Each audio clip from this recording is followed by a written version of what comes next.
ID card দেখাতে পারবে এবং তার মোবাইল ফোন কি করে উনি নিয়ে ভেতরে যেতে পেরেছেন সেটার এক্সপ্লেনেশন দেবেন।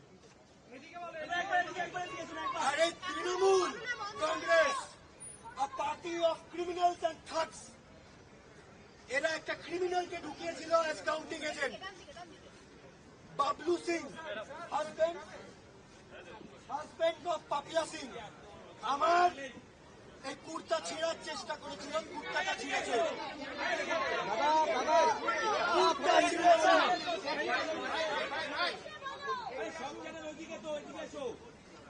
কাকে বললে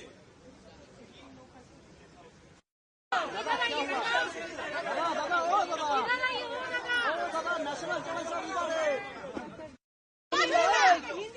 হিন্দি দাদা, ও দাদা, ও দাদা,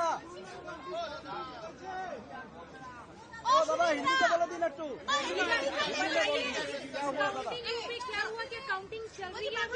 काउंटिंग तब तक नहीं चलेगा until heads roll. Former Chief Minister Mamata Banerjee, she entered the premises with her mobile phone without her identity card. Election Commission has mandated that the ID card will bear a QR code which will be scanned prior to giving entry into the counting hall. जखन उनके काछे उनके पास अगर ये ID card था ही नहीं तो ये स्कैन कैसे हुआ और उनको अंदर कैसे जाने दिया गया और उनके पास अंदर फोन कैसे लेने जाने दिया गया। अभी क्या काउंटिंग चल रही है? काउंटिंग तब तक नहीं चलेगा तब जब तक responsibility is fixed as to who allowed this to happen.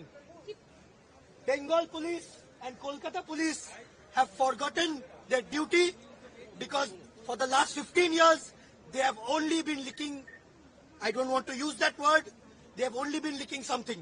कितने राउंड तक की अभी तक काउंटिंग हो चुकी है? कौन राउंड पर बंद है सर? ওটা আপনি ইসিআই এর ওয়েবসাইট থেকে বলবেন, ওটা আমার কনফিডেন্সিয়াল ইনফরমেশন আমি শেয়ার করব। काउंटिंग बंद करवा के रखा है। আমার জামাটা रीजन क्या है कि काउंटिंग बंद करवा के रखा है? because Mamata Banerjee is violating the rules.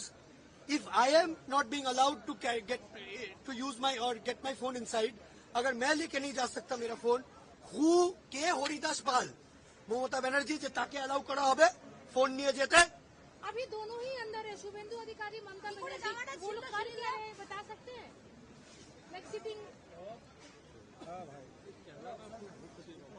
Mamata Banerjee is not even wearing আর ID card, let this also be clear. তার মানে এইখান থেকে প্রত্যেক জনের, আমারও অ্যাটলিস্ট আমি যতবার বেরিয়েছি বা ঢুকেছি, আমি চিফ ইলেকশন এজেন্ট শুভেন্দু অধিকারীর প্রত্যেকবার আমার আইডি কার্ড চেক করা হয়েছে।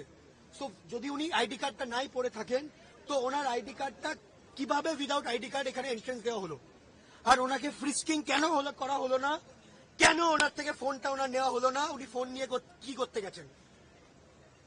উনি কি ট্যাম্পারিং করতে গেছেন? উনি এখনো ভুলে যাচ্ছেন যে উনি হেরে গেছেন, উনি প্রাক্তন হয়ে গেছেন। আর এই দলদাস পুলিশ এরা এখনো পর্যন্ত চটি চেটে যাচ্ছে, সব কটার হিসেব হবে। স্যার আপনার নাম?